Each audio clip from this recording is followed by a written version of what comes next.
Sa mga gusto talaga makapagtrabaho dito sa South Korea ay ang masasabi ko lang talaga sa inyo ay talagang sipagan po talaga ang pag-aaral. Kasi yun na lang kasi ang pinaka parang ticket mo talaga para makapunta dito bilang isang EPS. Maganda po ang ano dito guys, opportunity na naghantay kung sakali kung ikaw ay makapasa ng exam. Tulad dito, gusto mong maka-experience ng mga ganito, mamasyal lang. Ito ay laging makikita sa mga kidrama, mga ganitong mga bahay-bahay. So ang kailangan mo talagang intindihin sa pag-apply ng South Korea ay kung paano mo siya mapasa yung exam. Unang-una, mag-aral ka ng Korean language. Tapos kung wala ka namang pangbayad sa pang ano tuition, pwede namang self-study guys. Pwede. Wala namang sinabing bawal ang mag-self-study. Ngayon nga lang, mas advanced talaga kung may pambayad ka talaga sa school. Kung ano. Magtatagalog na lang po ako ha kasi nga yung request ng iba magtatagalog kasi hindi sila kaintindihan ni Bisaya. So ang ano daw ang tips ko na maibibigay daw sa pag-apply ng South Korea.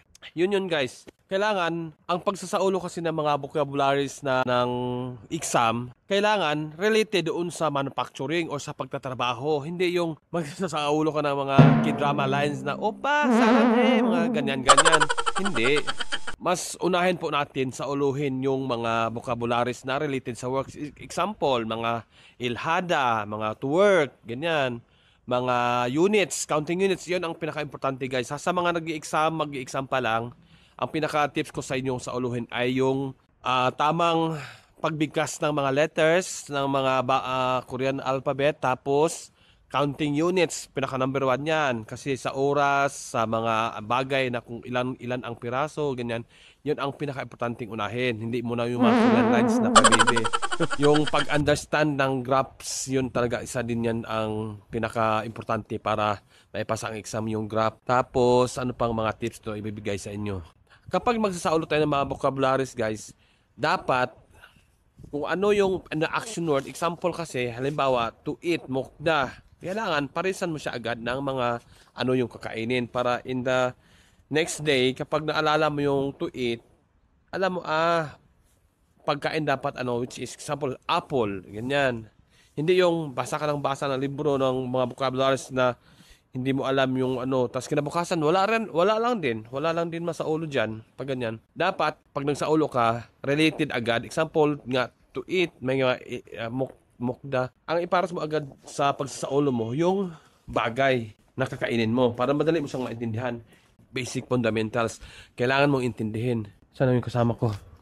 Hindi ko man lahat ay maibibigay na tips sa inyo. Basta, ang importante, ang number one talaga dito dyan ay kailangan, ano ka, work hard, tsaka mag-aral talaga ng mabuti. Kasi walang matalino at bubo sa pagdating sa pag-aral ng Korean. Kasi lahat tayo ay dumadaan sa, ano, sa basic talaga. Parang kung sa atin ay kinder or grade 1. Kaya, hard work talaga, determinasyon, manifestation, yan ang pinaka, ano, important case para mapasa sa exam.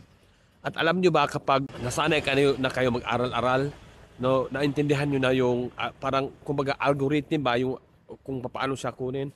Masaya kaya talaga mag-aral ng Korean lalo pag makabuo ka ng sentence na ikaw lang yung bumubuo. Halimbawa, nega 한국이 가고 싶어요. Mga ganun-ganun bagay. Mga ako ay gustong pumunta ng Korea. 한국에 오면 그 열심히 하고 싶어요. Yung mga ganun basic-basic lang.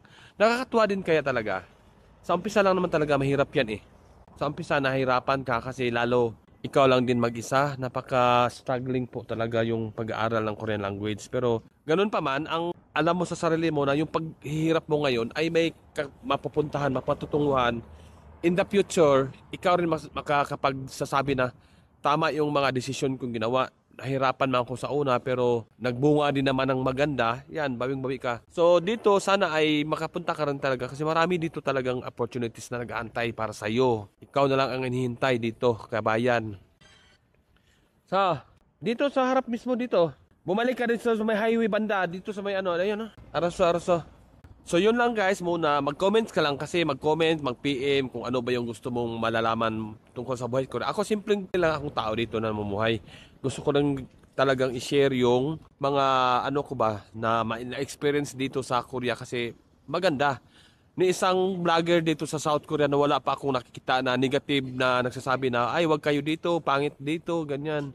kadalasan nag-motivate talaga ang mga ano dito, mga vloggers sa South Korea. Ang dami. So, papangalanan ko kung sino yung makakatulong din sa iyo sa pagdating sa motivation dito sa South Korea. So, dito lang muna kasi uwi na kami. Ang ganda ng lugar nila dito talaga, malinis. Oh.